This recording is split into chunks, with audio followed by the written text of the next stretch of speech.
For those of you who were not at the last panel, I kind of talked about kind of one of my inspirations of what I want to achieve through this product and this game. And it's really a focus on allies. You need allies to succeed in this video game, and I believe you need allies to succeed in real life. And given Exia's recent work in Indo-Pacific, I also wanted to really, in real life, start partnering with some allies. And one of the allies I really wanted to target was Taiwan. And that's how I found PJ. I started asking around, like, hey, I need to talk to someone in Taiwan. That's what I said. And then like 8 people were like, talk to PJ. So I met PJ. He happens to live in Seattle as well. He lives in Bothell, so we had lunch and we really hit it off. And as this event was being put together, I was like, can you help us, get speakers? And he's been great. And PJ, he does a lot of things, but he's also the co-founder of General Resilience. And I'll pass over to you. Phil, thank you for being here today. Tell us a little bit about yourself, and also, what can American allies take away from Ukraine, and how would, a future conflict, for example, an allied effort, be the same or different in the face of PRC aggression? Really appreciate the opportunity to share this panel with you, PJ. Thanks to Exia Labs for holding this event. I've had a chance to speak to several of you over the course of this morning, so I feel a lot of kinship, certainly about helping Taiwan, and my Ukraine experience comes from a little bit of time in Moscow. For me, by way of self-introduction, 29-year career in the United States Navy, and every step along the way, it was about allies and partners. So in the first part of my career as a submarine officer, it was recognizing that at the tactical level, operational level, we need those allies and partners for access, for basing, for overflight. Even a submarine officer like me on a nuclear-powered vessel with unlimited endurance, we still need to resupply. We still need to rearm. All of that is done better when you have allies who are forward with you. Then, as I became a Navy Foreign Area Officer in charge of risk reduction dialogue with the PLA, I realized quickly in our conversations leading dialogue on risk reduction that Beijing views our military alliances as a primary, if not the primary obstacle to the regional designs, our alliance structure. That's what bothers them a lot, if not the most. So if that bothers them that much, we might want to utilize it to our advantage. Finally, the culmination of my career came as defense attaché in Moscow from 2020 through 2022. Some pretty quiet years, as you know.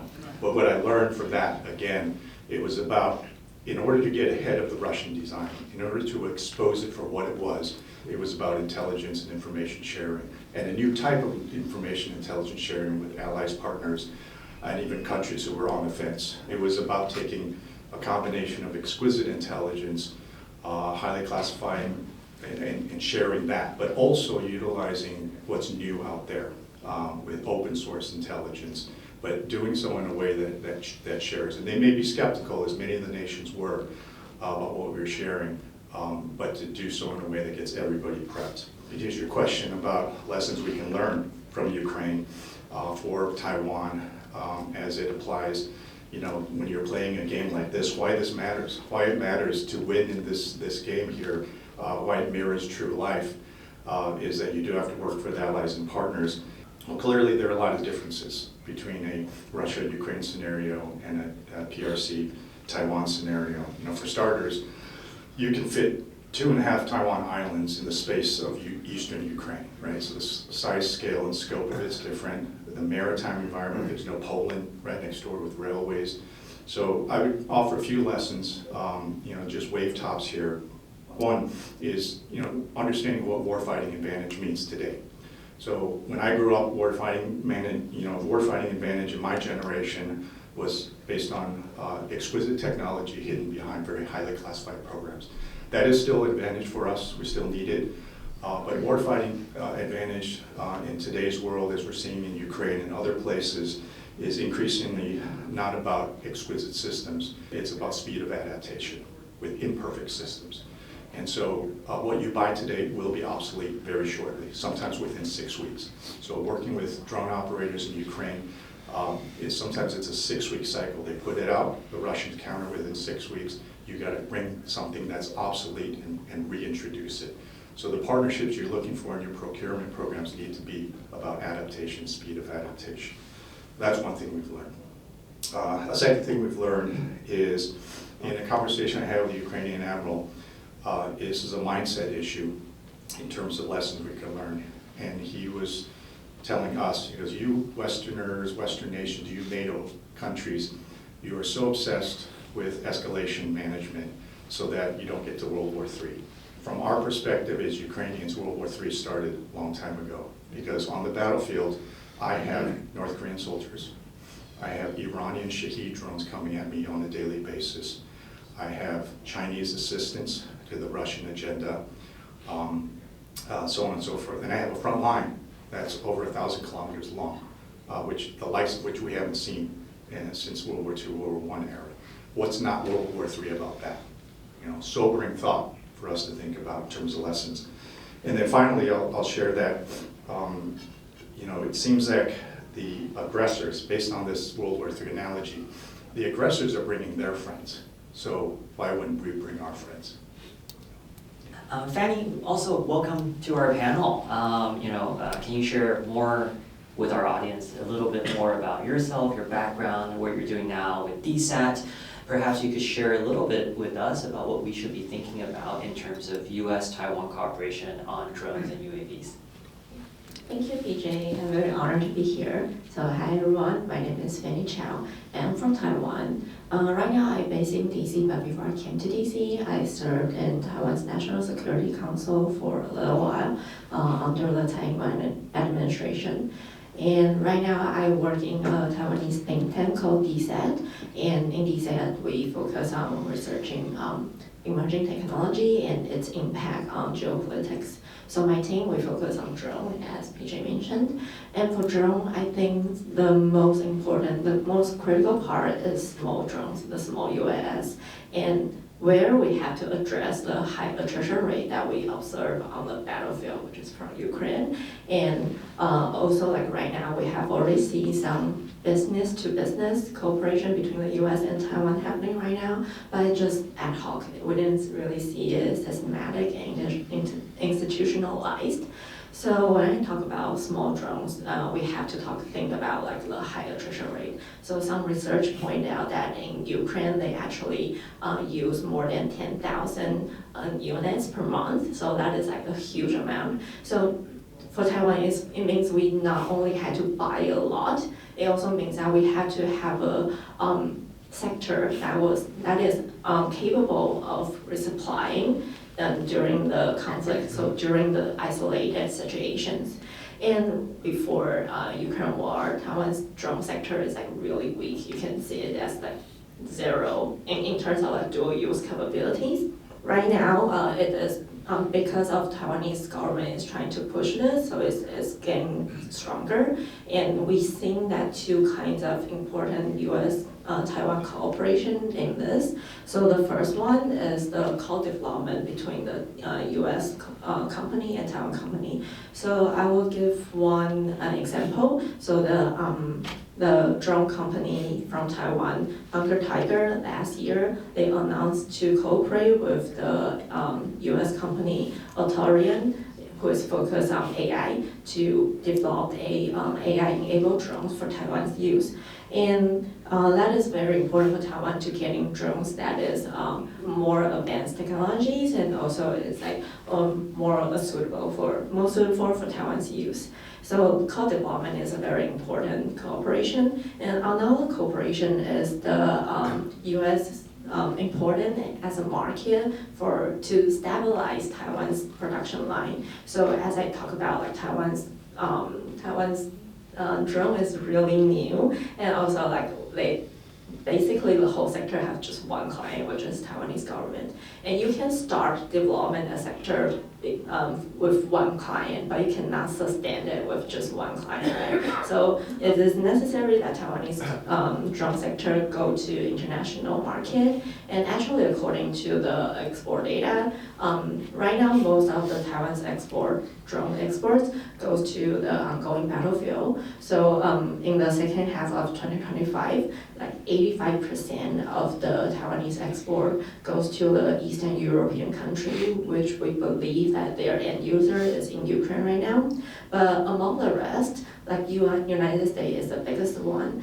It accounts for 66.5% of the export.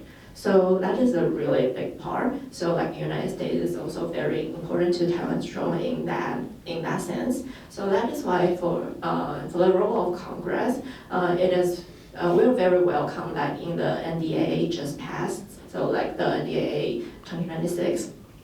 There's a section talking about we should have like a joint program between Taiwan and US to have like a co-development and co-production drone, not only drone but also like counter drone, counter UAS capabilities, and that is very important. A little unfortunately, on the day that signed this NDA, President released a statement saying that the section, along with all the section, it's overlap with presidential authority given by the U.S. Constitution. So the execution of this section is a little bit uncertain right now, but still this kind of momentum is very important for the U.S.-Taiwan cooperation. So I would just stop here.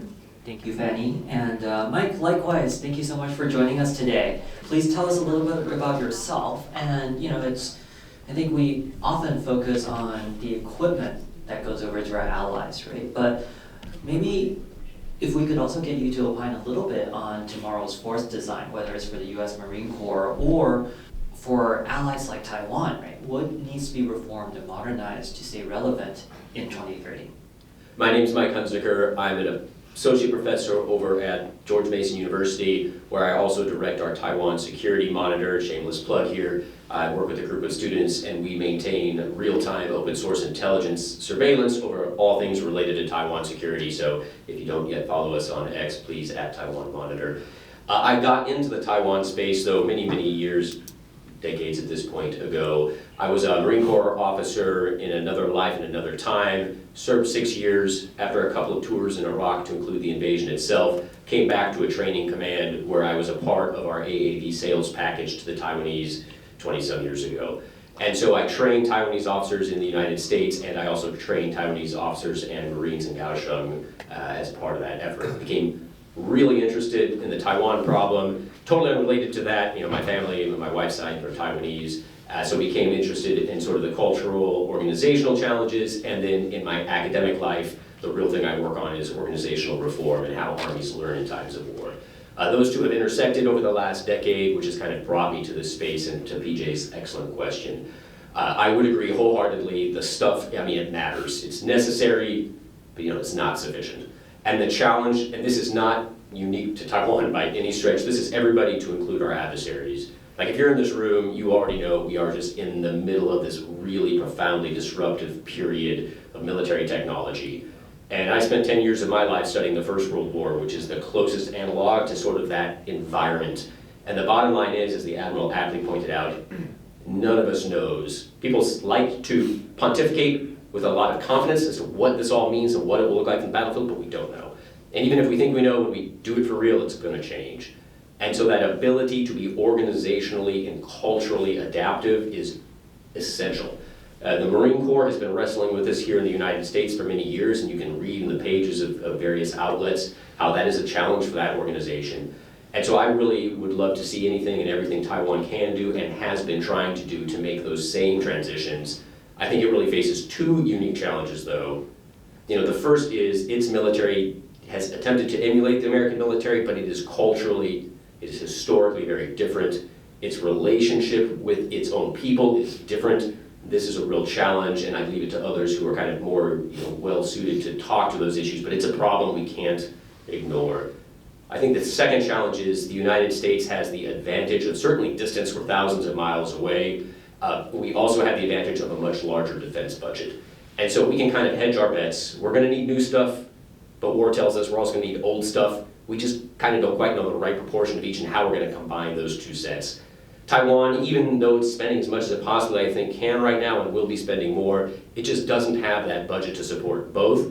And so people, at least kind of the camp I work in, really think Taiwan's gonna kind of have to take a little bit more risk and really push hard into thinking, and we can go into this later, but asymmetrically, it may have to divest of even more of these traditional weapons that it otherwise might want to have in order to kind of lead hard, not just into the new technologies, but the new ways of thinking about how to use them. So for all our panelists, right, maybe if you could tell us how you have observed the PRC escalating gray zone escalations and gray zone intrusions and its overseas influence over the past few years, and what should we be watching out for going forward, and how concerned should we all be? For me, like personally, I think we should be very concerned about China's gray zone coercion. And that is not only because China is being coercive, not just about because their action, it is also about the international environment we're in right now. And right now we're not in a very resilient international order right now. So it is very important for us to strengthen our cooperation with allies. And I would say like traditionally, like allies we're talking about the United States, but right now it is very important for us to cooperate with Japan and the Philippines and even Korea. But if we have United States not in this environment at all, it is a little bit difficult to set the appropriate setting for this kind of first island chain cooperation. I would say like the coercion itself is very severe challenge, but I think the way I think of this is to how to strengthen our cooperation with other allies. We should be very concerned about PRC behavior, what Taiwan likes to call the gray zone, coercion. I'll, as a naval officer again, I'll focus on the maritime domain. What does it look like right now? How has it looked in the last few years? Obviously, we had an inflection point with the well-known Nancy Pelosi visit. From that point, the trends have not been trending well. So in the maritime domain, it looks like this. On an average day, you have 9, 12 PLA warships right up against the 24 nautical mile contiguous zone of Taiwan, greatly reducing indication and warning. And those are just warships, right, with lots of missiles on them. On top of that, Chinese Coast Guard ships, which have a military command and control component. These are actual just warships repainted. Then you have another layer of maritime militia, and that's just in the maritime domain. That's just what's on the surface. You have cable cutting incidents.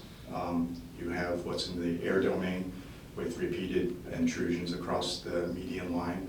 The median line itself is just a line that for decades, that median line symbolized peace and stability across the Taiwan Strait. So whether it's the legal rights of the coastal state represented by what's within your 24 nautical mile contiguous zone, your right to enforce immigration, trade, pollution, those kinds of things that China is clearly signaling it will not respect, or whether it's the median line that represented peace and stability and a certain status quo. All of the objects in the maritime domain are indicating a negative trend.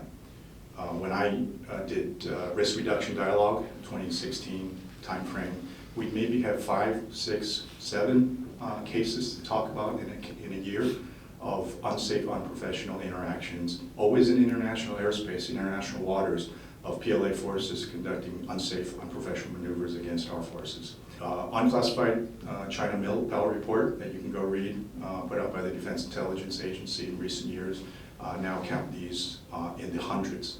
So when I did it, it was in the single digits. The trend has been towards hundreds of cases. Saw the same thing in the Black Sea in terms of behaviors leading up to the invasion. So that's what it looks like. On top of all of that, not to forget about cyber intrusions, economic coercion, information warfare, cognitive warfare, all of that on a daily basis. The authorities in Taiwan have a lot to deal with. To focus back down on where I focus on A couple things what to do about it. One, again, going back to the theme of this panel, allies and partners. There are some great things that regional allies and partners, our allies, are doing. I would point to the Philippines, the West Philippine Sea Transparency Initiative. They've adopted something that goes beyond gray zone. They don't call it gray zone, they call it ICAT, illegal, coercive, aggressive, dangerous. They call out Chinese behaviors in the South China Sea for what it really is. There's nothing gray about it. And they adopt a policy of assertive transparency. Transparency alone is not enough. You have to be assertive. And what the Filipinos have done is they just embark media and let the media speak for themselves on PLA actions and words. I would look to our allies, and there's a thing or two Taiwan can learn, we can learn from allies who are assertively shining a light on transparency. I'd look at the encouraging things that our own military leadership are doing. In the United States Navy, the Chief of Naval Operations recently announced that he's going to put out not just the Navy warfighting concept of how we're going to fight war and deter through our warfighting skills, but a Navy deterrence concept. Because as he puts it, and I think this is long overdue, 90% of our U.S. Navy actions day to day are actually dealing with gray zone activity, shaping of behaviors, or being shaped by behaviors, and yet we don't have a procedure for it. We don't have a concept for it. So the United States Navy is going to put out a Navy deterrence concept that'll go sit in a binder right next to your Navy warfighting concept. So clearly we're getting it as well. And I would say that, for those who have been out to sea, those who have been deployed, these days, most of your actions are really, the preponderance of your actions is either you're shaping the environment or you're being shaped by it. So yes, it's important. The utmost job is to prepare for the fight and to win our nation's wars, but it begins with a good deterrence concept as well. Finally, I focus on maritime domain awareness or the lack thereof. And so when I see new technologies, as we're seeing here today from XCL Labs, it gets me very excited because I don't have a technology background, but I know this stuff is important. So it's not just about the procurement of systems that are going to fly around autonomously, but you have to be able to outsense the adversary in a place that has a big maritime component. So those are the kinds of things that I look at. It's just so I agree wholeheartedly with everything that's been said. I guess I would just offer a slightly different angle on this conversation, which is to say I actually think China's doing us a wonderful favor with its gray zone aggression. I think that in two regards. Number one is if we assume that Xi is serious about his ambitions vis-a-vis Taiwan, and I believe that he is, if I imagine the counterfactual world in which the Chinese are not doing this, and we in the United States and in Taiwan are trying to galvanize serious action, it would be so much harder. Number two, not only is he telegraphing all of these moves in a way that's actually being wonderfully helpful to try to galvanize work among allies and in our respective societies, but I just don't see a path to victory in the gray zone, certainly not exclusively. I actually tend to be quite the optimist when it comes to Taiwanese resilience, and I think, given what I've seen that I was there in 2009 for Morakot, I helped with the recovery efforts, that is a people that is willing to take a heck of a lot more, I think, than certainly the Chinese can dish out in the gray zone. Which is why I actually, and here's where I agree wholeheartedly with the cure, I do believe that really what the gray zone is doing for us is buying us time. Not a lot of time, but enough time, and we need to use that time to prepare not for the gray zone, because I think we got that handled, but to prepare for the worst case scenarios. Because I genuinely believe if the United States, Taiwan, are ready for the worst the Chinese could throw at us, and they have things like a territorial defense force and a basic consensus in the need to resist and to do what's necessary in the supply chains and technologies to adapt. Then the shenanigans in the gray zone, things like Justice Mission and cutting undersea cables, I mean, honestly, the response is going to be something like. Last June, you participated in the Taiwan Defense TTX. That was a non-classified 3-day civil society tabletop in Taiwan. So curious, what highlights stood out to you that you can share? And then maybe after Mike shares, we'd love to invite Phil and Fanny to also see if there's anything to add from your extensive experience on Indo-Pacific related tabletops. The number one highlight was just the fact that I was even invited in the first place. I was deeply honored my good friend Admiral and Alexander Huang organized this game. It was such an important exercise. I know here in DC, we're probably numb to all the war games that are happening in the public space, but Taiwan, this is a really novel, innovative, difficult undertaking just to have put together in the first place. So that's the most important takeaway. I think that represented some true progress. But the three things that I really took away were, number one, just again, the political and organizational progress that it represented, that retired generals in the Taiwanese military, who have taken a lot of flack, even from people like me, were willing in a public forum to engage with some serious scenarios. Admiral Lee did not pull any punches. I mean, we were all sweating it. And to make mistakes, I mean, that is not something I think we could have expected to see even just a few years ago. Second, mistakes were made, a lot of them. And if you follow Taiwanese media, the media made hay over that. And I was like, again, the perspective is 180 degrees wrong. Mistakes, friction, frustration, that means that learning has occurred. And in the unclassified space, that's why you have war games. And to watch some of these generals who have been much maligned in public for being unwilling to adapt, honestly make mistakes and go back and redo the scenario again, I mean, that was mind-blowing. The third, which brings us full circle, I think, to the conversations today, is that we, the United States, Taiwan, we have a long way to go in terms of talking to each other for how we're gonna do this for real. I've seen enough unclassified war games to know often the US and China, by extension, treat Taiwan's military sort of a rounding error, like the thing we're just gonna fight our own campaign and they're just gonna it won't work.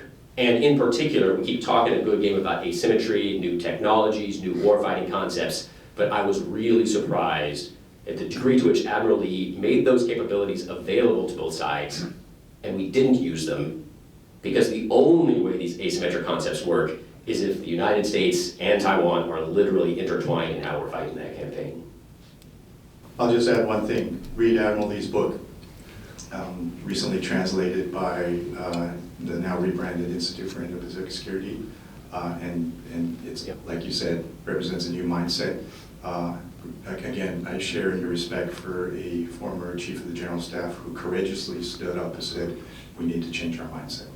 On the question on the tabletop exercise, well, actually I would like to raise another tabletop exercise that DSEC conducted, like also last year, I think also last summer, and it is on the energy resilience of Taiwan under a quarantine. So I think that's a very hot topic both in Washington and both in Taiwan. So that's why this exercise is actually co-organized with a Washington think tank, FDD. And I think what's so special about this exercise is because the participants also include experts from Taiwan's state-owned electricity company, so they would know a lot about what is like real-world preparation for Taiwan in the quarantine. I think there's three very interesting takeaway we can learn in that exercise, and one is the endurance window. So like I know lots of people talk about like in a blockade Taiwan cannot last long, we can last only 2 weeks, 14 days, but that's actually like a legal requirement. In the exercise we found out actually in the real world preparation the number extends to like 40 days, so it's not 1-4, it's 40, like more than 40 days actually. And the second takeaway is like as we all mentioned, like the importance with allies. So like the LNG and coal cargo swapping with allies is still the most viable resupply of energy under the quarantine. And we have to strengthen this mechanism, and we have to do it right now. And the third key takeaway is the cargo insurance is very important, which is very new for me. But actually, like the shipping under quarantine, the continuity of it will heavily depend on whether the insurance company will pay the shipping company losses if they ever be hit or like losses.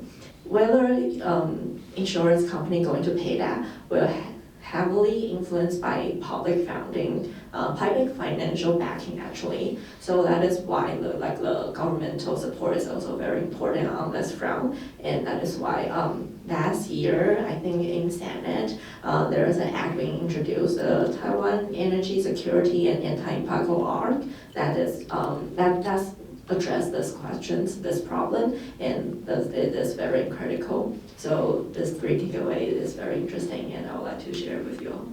I think we've talked a lot across the board, right? So just to bring it home, maybe let me ask this in a two-part question, and feel free to address whichever portion as a parting thought. How prepared is Taiwan today, right? That's on top of mind for our lawmakers. And in relation to that question, where does Taiwan need to further build resilience, whether it's in the defense sector, whether it's in supply chain, whether it's general public?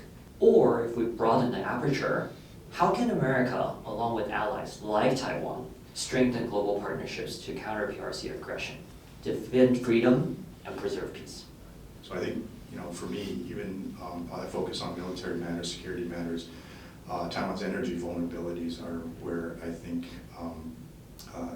urgent actions are needed to be taken, from raising electricity prices to condition the market to obviously strengthening the resiliency of the electrical grid. I have no expertise there, but I've seen it in play out. So my last trip to Ukraine was early November. Compared to the previous year when I was there, it was darker, smelled more like diesel in Kyiv and Odessa, because people are living off of portable generators. More rolling blackouts. When I was there, almost daily ballistic missile, drone barrages, largely targeting the electrical grid. You've seen this in the news, and so when you go there, it's a sobering thing as they enter their fourth winter in this conflict. So the strategy and the tactics is to wear the people down, and their resilience and their ability to resist, over a long period of time. And so attacking the electrical grid and energy resilience is what I see as a major effort that we should be helping Taiwan with, and Taiwan needs to be helping itself with. I think there's based on the cooperation we've seen so far, and I think there will be two important parts that Taiwan can benefit from. The first is the institutionalize of the cooperation. So as I see, we've seen cooperation here and there, but it's not happening comprehensively and widely. So if we can have some kind of platform, maybe involving bilateral Taiwan-US and also the government and business to drag the business in, not only the governmental platform to talk about the cooperation of drones, that would be really helpful. And the second part is the predictability of the US policy. So, so as I talk about US is very important as a market for Taiwanese drone. And maybe some of you have noticed that under President Trump, we have a more Buy American sort of drone policy in the US. And so one example is last month, as FCC announced that it will regulate all the foreign drones. Now, there's no separation between adversarial drones or allied drones, all the foreign drones. And that will raise lots of uncertainty for the Taiwanese sector. So I would say these two, institutionalize and the predictability of the policy will be very important. Is Taiwan ready? No, because no one is. And I will say, I honestly believe, and I live in the great state of Texas, Taiwan is more ready than we are. Everyone is, it's to your point, Admiral, I would agree. I think we are, well, conceivably in the early stages of the Third World War. We're not ready for it. Taiwan has at least been closer to this problem set. I actually think we need to have a lot more faith and optimism to close that gap, but no one will ever be sufficiently ready to close this gap. All the things that have already been said, definitely, I guess I would just add a few other thoughts. Number one, military reform, in particular of the officer corps. It's a real problem, and it's a challenge. Again, I think the U.S. military, we haven't proven it particularly adept at helping other countries solve, and I say this having been an Iraq veteran. But it has to be solved, because I think that comes to number two, which is the relationship between the military and the Taiwanese people is in need of repair. That is a generational challenge, but we probably don't have a generation, so we need to get creative. I do not worry about our ability to build drones or to come up with the newest gimmick, but Vietnam, Afghanistan, Iraq, I do worry about our ability on that social, civil, military side, because if the people don't have faith in the military, civil resilience is going to be a challenge, which is to the third. It's been a talking point I have beaten like a dead horse, but I really would like, and Admiral Lee and I actually have written a piece on this at the beginning of the Ukraine war. I believe we need a territorial defense force in Taiwan. It will be not solve all, but it will help fill some of that gap right now that exists and can at least give civilians an alternative form to meaningfully defend their country if and when, or until they are able to have sort of more faith and confidence on the formal military side. That is all the time we have today. Thank you so much to Mike, Fanny, and Phil for your time today. Thank you. Thank you.